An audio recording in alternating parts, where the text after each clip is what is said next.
Welcome back into the College Football Every Game on the Board podcast. Second section up with next handicapper here. Number one handicapper in all of WagerTalk and Sports Memo for 2020. Robbie Veno on Twitter at Rob Veno Sports. Rob, welcome in. How you feeling? I am good today, Drew. How about yourself? I'm doing good, man. Interested in your opinion on this next set of games. Starting off with Clemson versus Florida State. We got Clemson.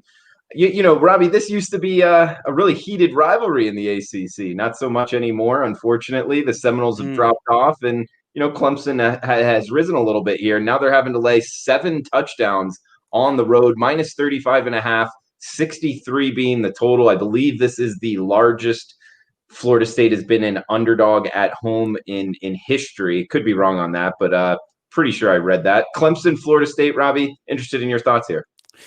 Yeah, Trevor Lawrence is back, right, Drew? So we don't have to worry about the starting quarterback position at Clemson anymore. And they've had a little bit of time to work him back in through practice since they last played, which was the loss to Notre Dame. So I'd expect a full effort out of Clemson here off of that loss. Remember now that they had, I think, 4 defensive starters out of that Notre Dame game as well. So trying to nurse themselves back to health here, as is Florida State, which really was a disaster last week. I hate to use the phrase teams quit, Drew, but Florida State just seems to be in that spot of the season where expectations weren't even close to being met. Their starting quarterback, the guy that they were rallying behind, Jordan Travis, has been hurt the last couple of weeks. We talked about Chubba Purdy being their starting quarterback. He was again last week. They just don't seem to be functioning fluidly at all.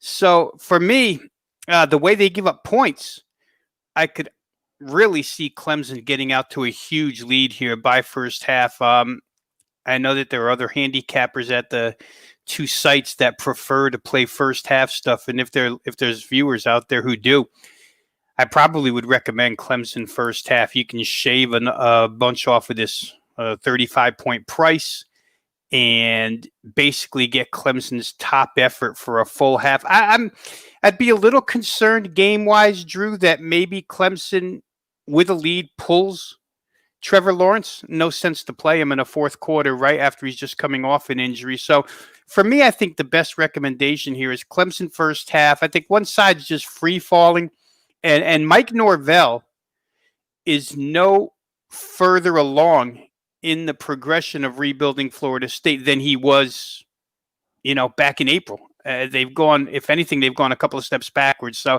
I just can't see playing the Florida State side here.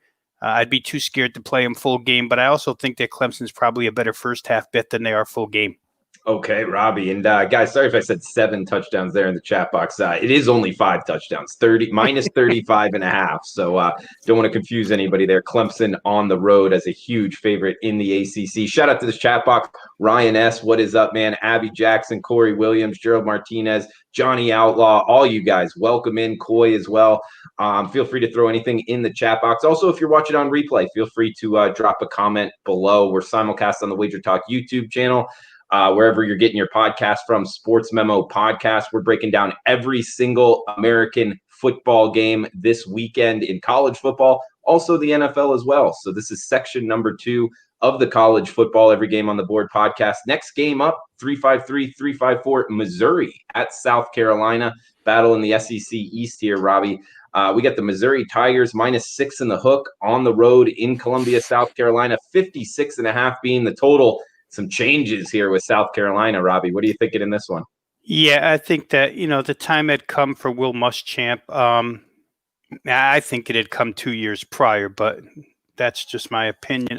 But it'll be interesting to see if they rally the troops here, Drew. I don't think they will, because he gets fired and South Carolina's top 2 cornerbacks immediately opt out of the rest of the season. Mm-hmm. So he was well liked by the guys from everything I've read. And it doesn't seem to, especially on the defensive side, because let's face it, he's a defensive coach. He'd probably still be a great defensive coordinator somewhere, just the way that Barry Odom has turned into a real good defensive coordinator with Arkansas. Just couldn't take the head coaching duty. So I wouldn't be surprised if Muschamp lands on his feet somewhere in a high-paying defensive coordinator role. But as you mentioned, Drew, when you're fired and you're well-liked by your players, then they don't want to play the rest of the season. As I mentioned, top 2 corners opting out here. It's just not good for that side of the football, which was bombarded by Ole Miss last Saturday. I mean, if I see the highlight of Lane Kiffin throwing the clipboard and running the 40-yard dash one more time on that touchdown, it's really good stuff, but it's been worn out a little bit now. I can see Mizzou, who's had plenty of time off with Connor Bazelak and his receiving core, doing some damage here offensively. You know, when they've been faced with stiff defenses, they haven't performed well. But just think back to when they played LSU and scored 45 points. I mean, they're very capable in a situation where their offense can handle the opposing defense. I think that's the case here. For South Carolina, I just don't know what to expect offensively, Drew. Generally speaking, I would like to play over in this game, but I don't know what I'm going to get out of South Carolina here. 57 is really not a big number, and they did put up a ton of points last week against Ole Miss. If you get that team, I think this easily makes it over 57. Still in limbo on that. I may get there, but for me, it would probably be a Mizzou play and then possibly an overplay as well. Yeah, I mean, I could see the over here, Robbie. I mean, Muschamp just getting fired. I believe they promote the OC, Bobo from Colorado State. You know, he's just kind of he's new there. I could see him, you know, not worrying too much in terms of slowing the offense down at all. So this 56.5, I'm with you. I'm not looking to bet the under at all. And the Muschamp being gone thing, you know, you bring up, you know, he'll get a high paying job. I'm sure he will. I mean, he was getting paid over $1 million as the Auburn defensive coordinator before he took this job. And I believe he's well liked in the coaching ranks around. So I'm not worried about the Muschamp family, you know, financially responsibility. I'm sure he'll get a well-paying job. It's just the change here for South Carolina. I think you should have done it in the offseason if you were going to do this, because he was well-liked in the locker room. Now, like you talked about, the 2 top corners are leaving. I think mid-season, you just stick it through with them. Maybe the defense turns it around. Maybe it doesn't.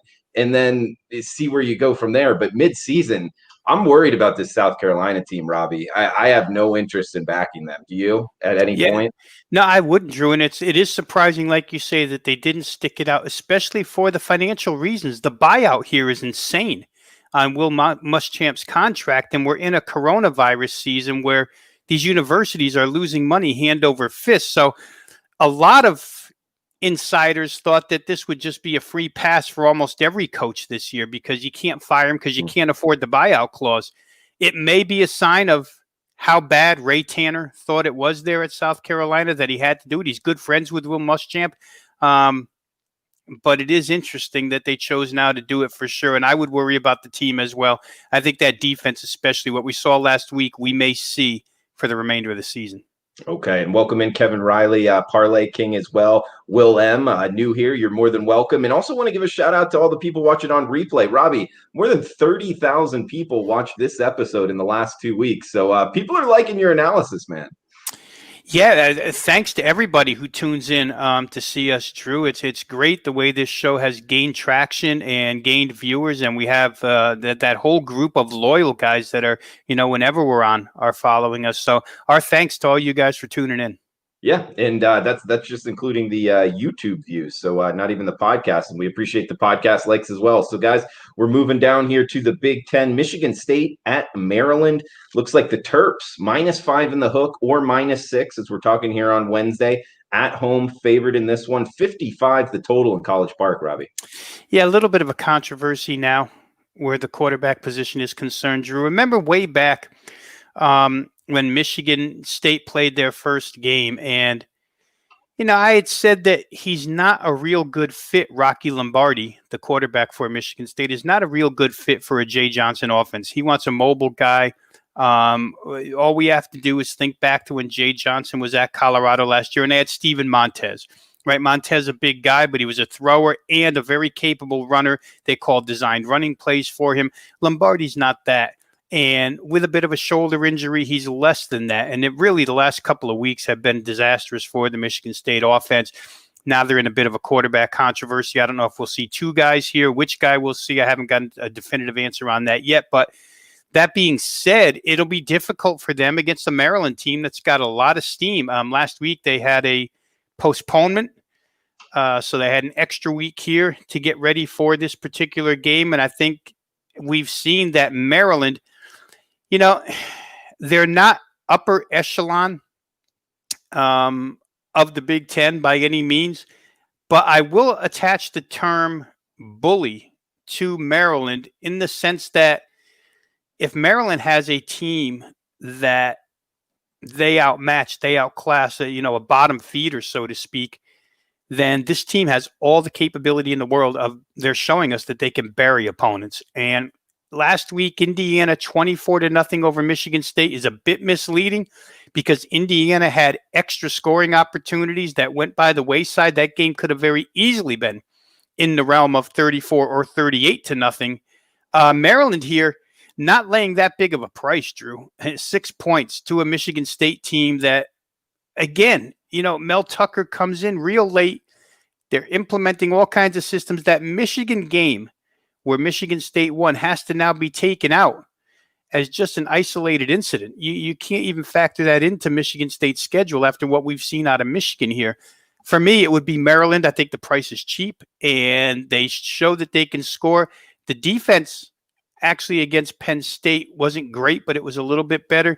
Maybe you can get to, I wouldn't even attempt to, I'm a guy who likes overs, but I wouldn't even try the over here. I would just stay with Maryland minus the 6. Robbie's saying in the Big Ten, next game up, a top 10 matchup, 357, 358, the rotation number here. 12 noon Eastern kick, 9 a.m. Pacific. Indiana at Ohio State. This one on Fox.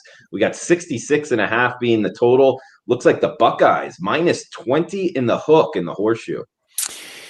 Yeah, I'm prone to go with the talent gap here, Drew, because there is a significant talent gap between Indiana and Ohio State. There's just no question. Indiana, severely outgained by Penn State in that 1-point win.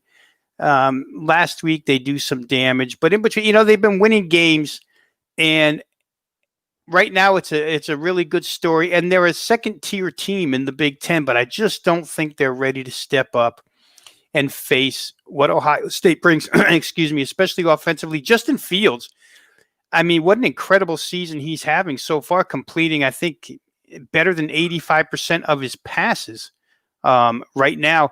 And Indiana hasn't really faced anything. When you look up and down their schedule and go through these game logs, they haven't faced anything in the realm of this Ohio State offense. So for me, a 20.5 might seem like a lot, but power ratings indicate it should be right there.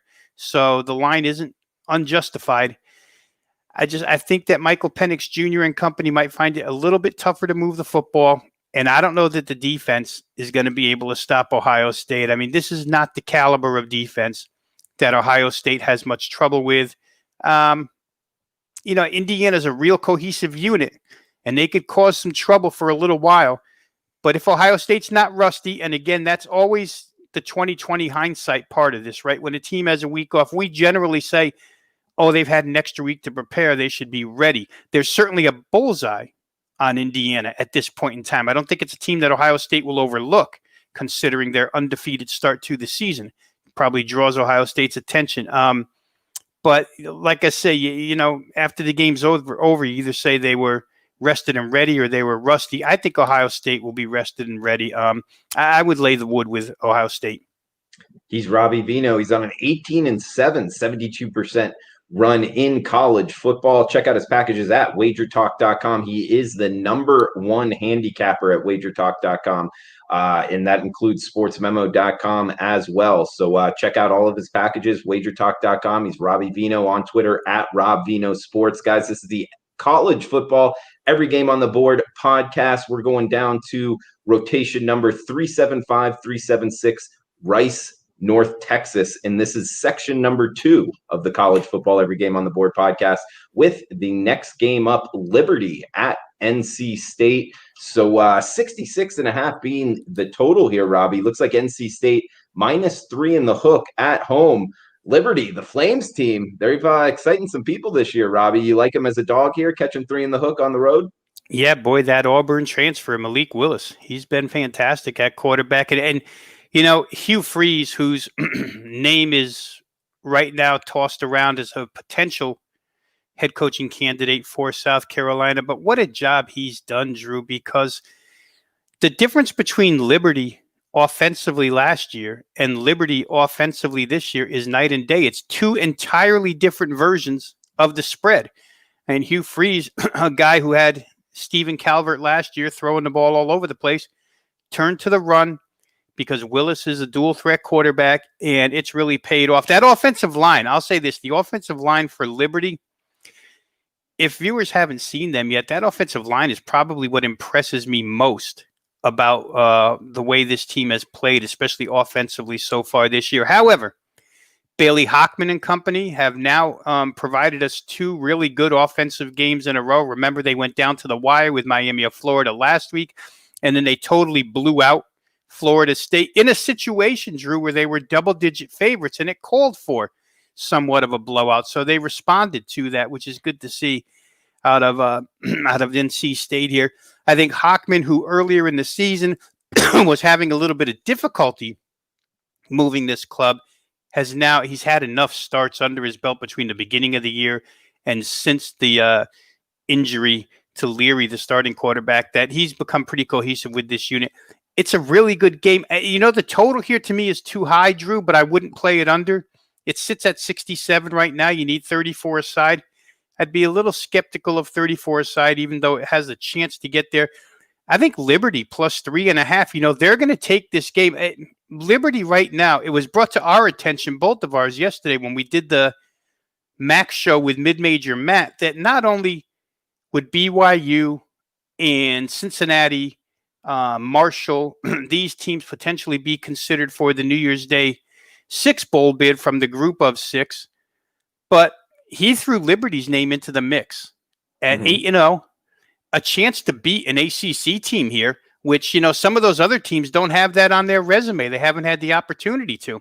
So it'll be a big game for Liberty for sure. And I think, looking at 3.5 right now, I think Liberty as the underdog here can cause the NC State defense a little bit of trouble. So I take Liberty. Yeah, me too. Looking towards the dog there, plus 3 in the hook on the Liberty Flames. Next game up, guys, we got 3-6-1, 3-6-2, 7:30 Eastern kick in the Big Ten.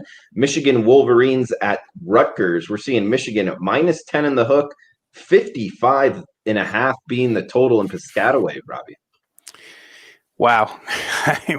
My power ratings still indicate that Michigan State should be a bigger favorite, that they should be 12.5, even though I've done nothing but drop Michigan and elevate Rutgers. So it kind of shows you where they started from to start the season, Drew, the gap between the two, that I would still show with basically very little home field advantage attached to Rutgers, that I would show Michigan still 12.5. Now, the money has gone that way, right? They opened single digits. They're now double digits. So money is probably come from guys who have similar numbers and just see value in the point spread there. So take Michigan. But boy, watching them play, it's difficult at this point in time to back them. Whereas if you watch Rutgers play, you're probably more convinced that at least you'll get 60 minutes of effort out of Rutgers, and Greg Schiano and his chop wood theory seems to be resonating with his players. I think that in this case, from what I've seen of Michigan's defense, I'd be tempted to play over. I think that Michigan has the opportunity to score some points here. Now, listen, the last couple of weeks, and I brought this up a couple of times, they played without starting offensive tackles on each side, and they've played without their starting defensive ends. So it's been a little bit of personnel. There have been a few personnel issues with Michigan, and I don't know that we're likely to see any of those 4 again here this week. We won't see Aiden Hutchinson, of course. He's out for the year, one of the star defensive ends. We'll see if Kwity Paye plays, and we'll see if the 2 offensive tackles play. But I would think that Rutgers, after watching them not give up and put up 27 on Ohio State, I think this game can get over. That's a small number to me in the mid-50s.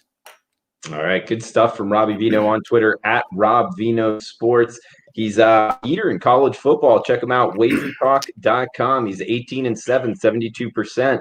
32% ROI in that run. Also in the NFL, 34-15, 69%. So all kinds of football. He's picking winners, and he's number one in 2020. So long-term track record's obviously there. Number one handicapper at WagerTalk or SportsMemo.com. So if you're looking at a service, maybe none better than Robbie Veno. And also on Twitter, good follow at Rob Veno Sports. I'm on Twitter at Drew Martin Bets as well. Feel free to throw out any questions, guys. We are breaking down every game on the board in the college football, every game on the board podcast. If you're watching on replay, feel free to drop a line below in the comments below. Wager Talk YouTube channel. And if you're liking the content, please smash that like button, the thumbs up button. We got 365, 366 up next, Robbie. Georgia Southern at Army. A little option attack.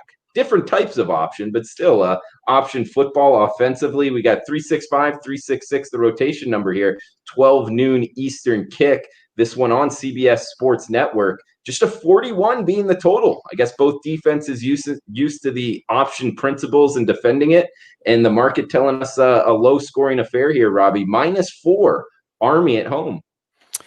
Yeah, I mean, that's pretty much the breakdown of the game, right, Drew? I mean, both of these teams practice against this offense constantly, so they both know it.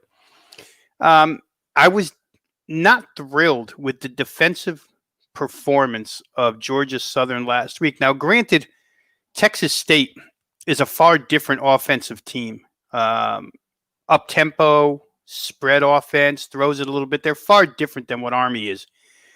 But Army, to me, Drew, has not had a spot this season where their defense has really failed them to this point. And for me, Georgia Southern defensively is probably a bit behind them. Now, the question becomes, in a game like this where you don't expect many possessions, say 7, maybe 8 possessions tops out of both of these teams, can you go ahead and lay 4? I would check weather in this game before we go here this weekend. It's really cold here in the Northeast right now. I don't know that Georgia Southern will be particularly fond of the weather here in mid-November in West Point. That could be an issue for them. It won't be for Army.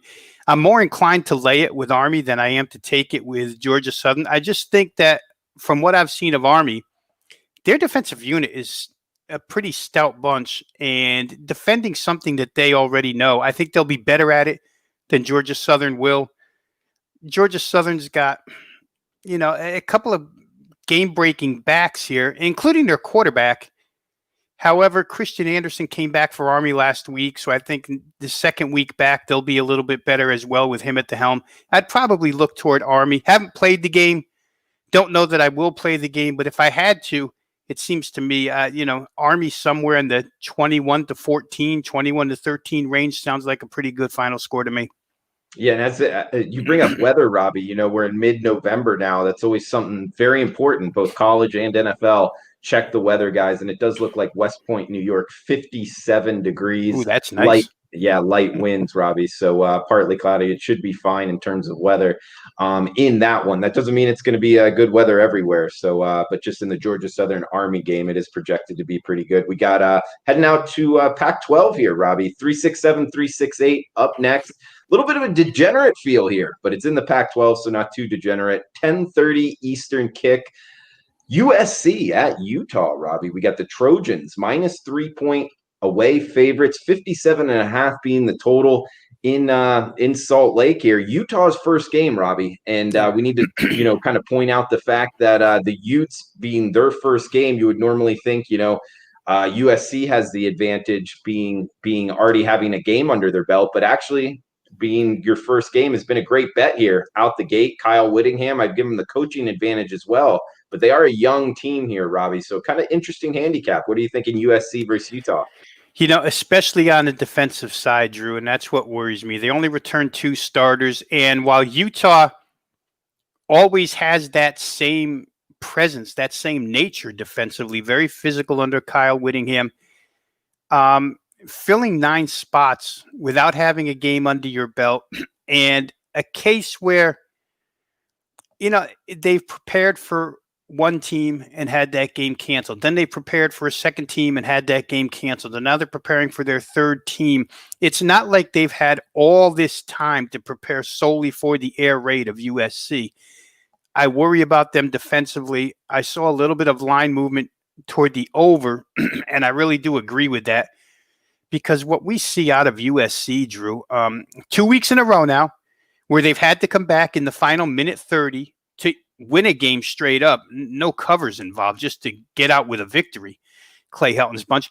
And there's a couple of reasons why. A, the offense hasn't clicked whatsoever. It's very sporadic. They'll be lousy for 3 series, then they'll look great for 1, lousy for 3, good again. Seems like the end of the game when their backs are against the wall is when they play their best.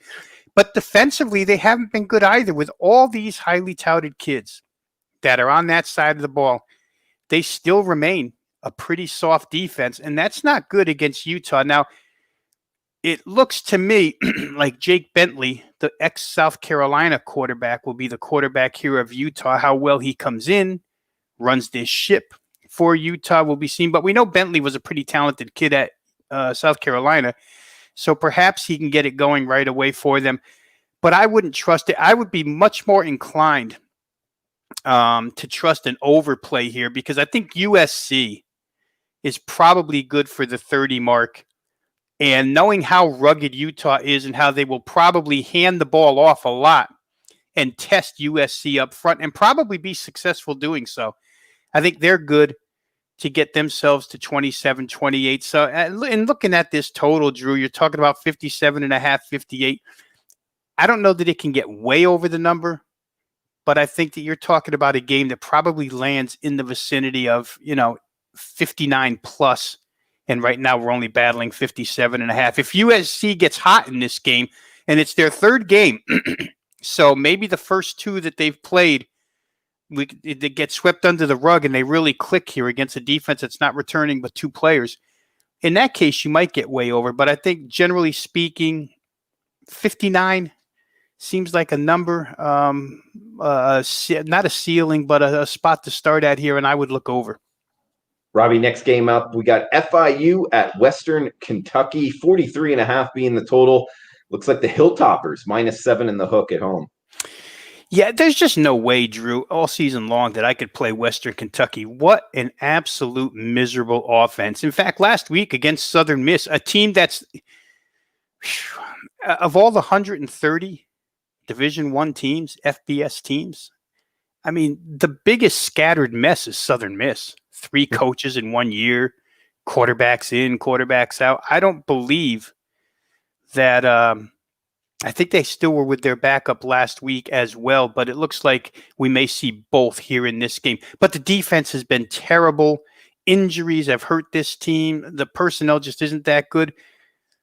And still, Western Kentucky couldn't cover against that team. They wind up winning 10-7 because they just can't score. Everybody else goes up and down the field against Southern Mississippi except Western Kentucky. So, I feel a little bit for FIU because heading into the season, I think they had a lot of JUCOs brought in here and they had a lot of high expectations to do some good things.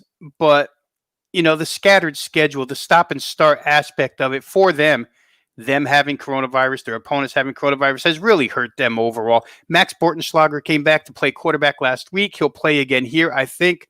And it would be, off the top of my head, I'm thinking here, Drew, it'll be his 3rd game in a row, so it may be a little bit of continuity with him. We saw them against FAU last week on TV. They were good for about a half, and then the physicality of FAU wore them down. And FAU's ability to run the football, I think they ran for 300 plus. Western Kentucky's not going to do that.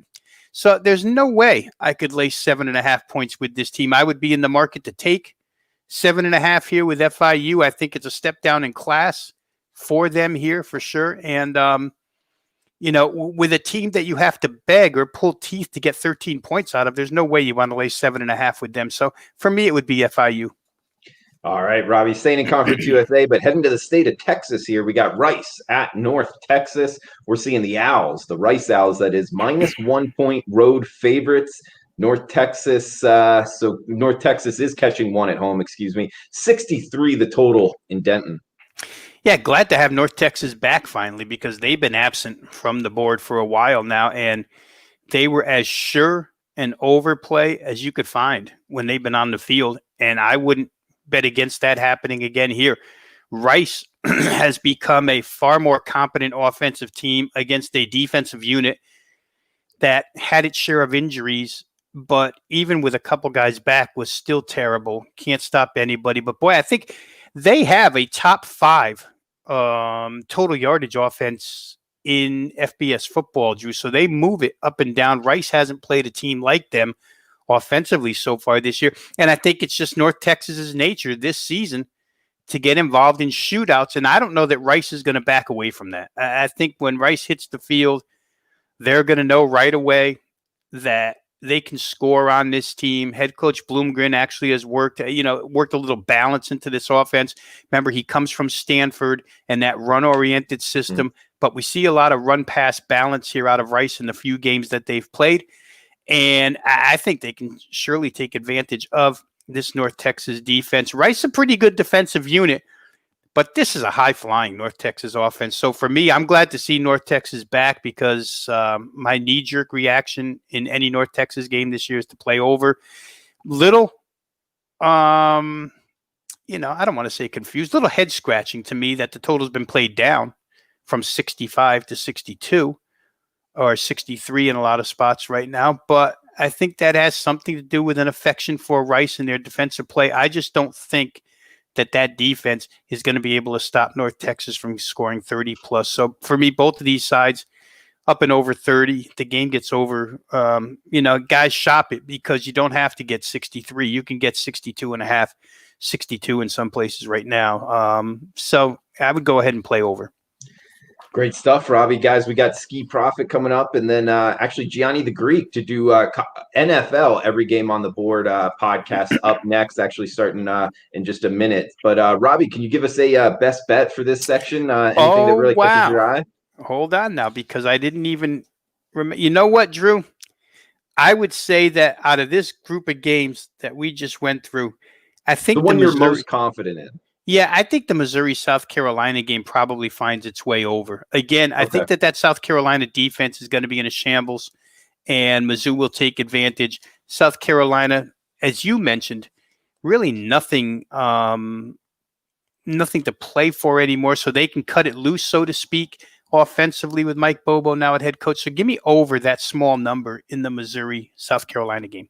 Yeah, guys, 363-364 over 56.5. That's Missouri at South Carolina from Robbie Veno. Most confident play of this section. Check him out, WagerTalk.com. He's on an 18-7 heater in college football. That's 72%. Also in the NFL, 34-15, 69%. Like I said, in 2020, he's the number one handicapper at WagerTalk and SportsMemo.com. So, Robbie, anything else you want to throw out there before we shut this down?